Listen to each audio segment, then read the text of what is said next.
नमस्कार, जीवन विशेषमध्ये आपलं स्वागत। मी श्रेयस पांडे।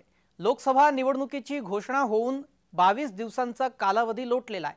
त्यापूर्वी 2 महिन्यांपासून सुरू असलेला महायुती आणि महाविकास आघाडीच्या घटक पक्षातील जागा वाटपाचा तिढा सुटत नसल्याने जवळपास राज्यातील 48 पैकी 16 लोकसभा मतदारसंघातील चित्र अद्याप अस्पष्टच आहे। या ठिकाणच्या जागा वाटपाच्या चर्चेचे गुऱ्हाळ सुरूच असल्याने उमेदवारांची घोषणा करण्यास विलंब होत आहे। असाच एक तिढा नाशिक लोकसभा मतदारसंघाचा आहे, जो अद्याप सुटलेला नाही। नाशिकला संघर्ष नेमका काय आहे पाहूयात आजच्या जेम विशेषमध्ये। एकीकडे नाशिक लोकसभा मतदारसंघावरून महायुतीमध्ये रस्सीखेच कायम आहे। विद्यमान खासदार हेमंत गोडसे उमेदवारीसाठी आग्रही आहेत, तर राष्ट्रवादीकडे अजित पवार गटाचे मंत्री छगन भुजबळ यांनी देखील नाशिकच्या जागेसाठी जोर लावलेला आहे।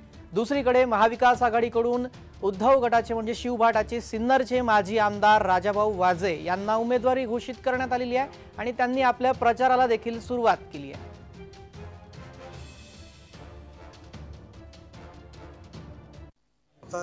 निवडणुकीच्या प्रचारादरम्यान जे मुद्दे आहेत ते आम्ही बोलूच, परंतु आज फक्त आशीर्वाद घ्यायचा। उमेदवारी जाहीर झाल्यामुळे साहेबांचे आशीर्वाद घ्यायला मी महत्त्वाचं। आता निवडणुकीच्या प्रचारादरम्यान जे मुद्दे आहेत ते आम्ही बोलूच, परंतु आज फक्त आशीर्वाद घ्यायचा। उमेदवारी जाहीर झाल्यामुळे साहेबांचे आशीर्वाद घ्यायला मी महत्त्वाचं। महायुतीतील नाशिक लोकसभेचा तिढा अजूनही सुटताना दिसत नाही। विद्यमान शिवसेना खासदार हेमंत गोडसे यांच्या नावाला जोरदार विरोध झाल्यानंतर महायुतीतील ही जागा राष्ट्रवादीला मिळणार असल्याची चर्चा सुरू आहे। मात्र महायुतीमध्ये मागील 3-4 दिवसापासून शांतता असल्याचं चित्र पाहायला मिळते। छगन भुजबळ यांच्या नावावर दिल्लीतून मोहर उमटल्याची माहिती समोर आली। भुजबळांच्या नावाला ब्राह्मण महासंघ, पुरोहित संघ आणि सकल मराठा समाजाकडून उघड विरोध दर्शवला गेला। छगन भुजबळांच्या नावाला गोडसेंपेक्षाही अधिक विरोध होत असल्याचा अंदाज महायुतीने आता नव्या नावांची चाचपणी करण्यास सुरुवात केलेली आहे।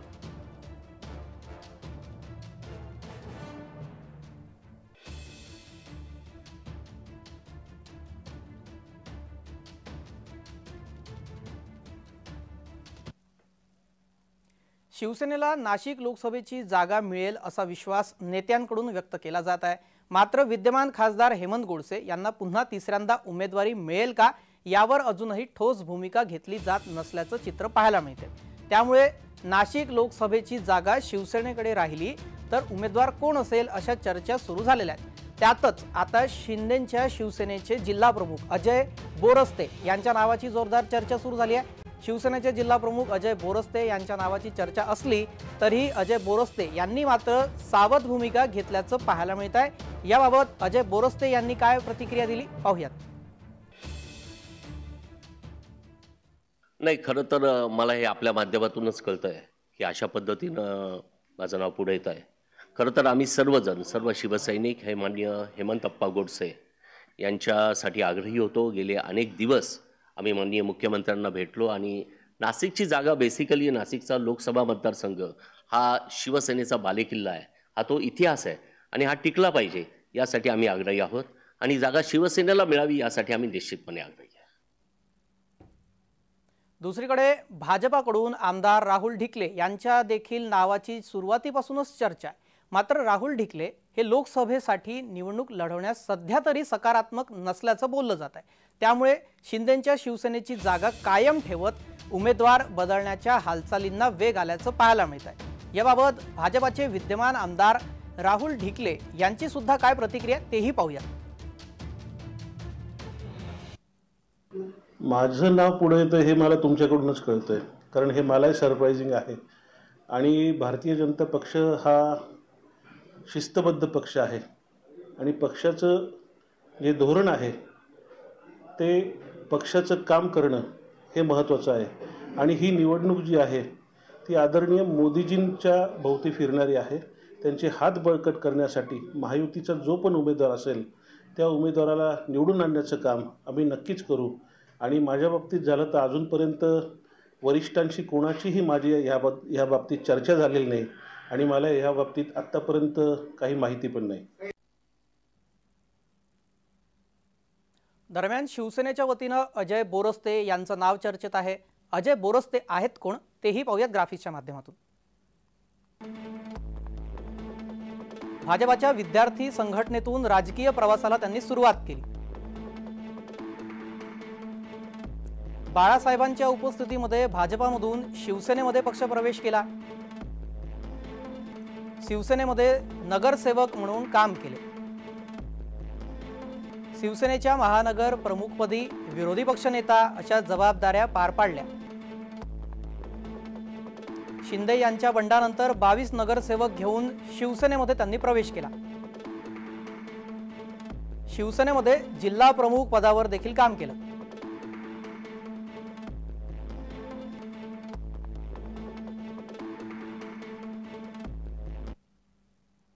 नाशकामध्ये गेल्या काही दिवसांपासून जागा वाटपांचं घोडं अडलेलं आहे. नाशकात नेमका त्रास काय घोडं अडलेलं आहे पाहूयात ग्राफिक्सच्या माध्यमातून.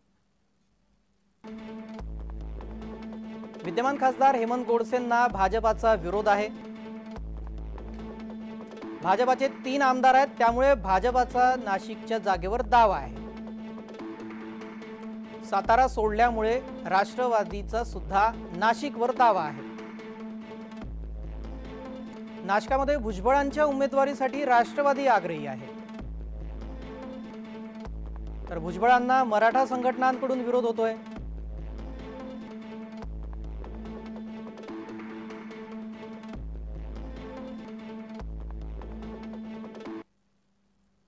नाशिक लोकसभेच्या जागेवर छगन भुजबळ यांच्या उमेदवारीवर दिल्लीतून शिक्कामोर्तब झाला असल्याचा दावा कालपर्यंत केला जात होता.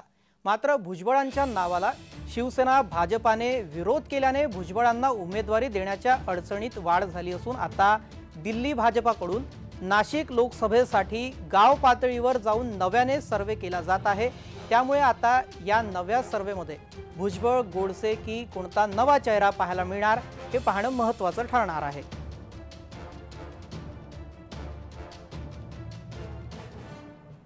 मी मागेच सांगितलं की मी 2 दिवस सांगितलं की मला नाही उभं राहायचं, पण त्यांनी सांगितलं की आता सगळ्यांनी बसून दिल्लीला जे मीटिंग झाली महायुतीची वरिष्ठांबरोबर, त्या मीटिंगमध्ये ठरलं असं मला सांगण्यात आलं. ते कन्फर्म पण मी केलं. देवेंद्र फडणवीस असं काही झालं आहे म्हणलं हो असंच झालं आहे. आता असं आहे ना की ज्यावेळेला पक्षाला किंवा युतीला आपली गरज असते त्यावेळेला परत आपण नाही म्हणणं हेही पण बरोबर नाही. आपली तयारी आहे पण आपल्याला तिकीट मिळालं नाही तर इन केस आपण अपक्ष लढणार अशा पद्धतीची चर्चा आहे. जर तर त्या प्रश्नाला काही अर्थ नसतो. ही जागा शिवसेनेची आहे आणि ही शिवसेनेलाच मिळणार आहे.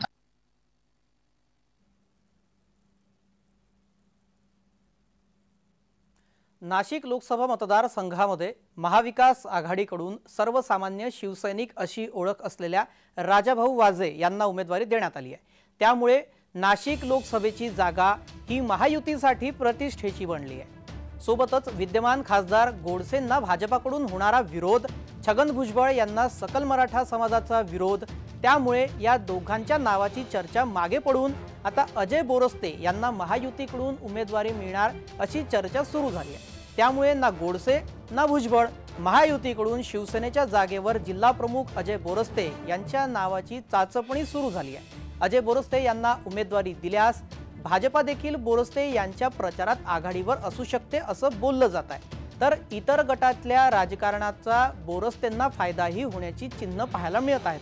त्यामुळे आता महायुतीची उमेदवारी ही कोणाला मिळणार हे बघणं येत्या काळामध्ये महत्त्वाचं असणार आहे.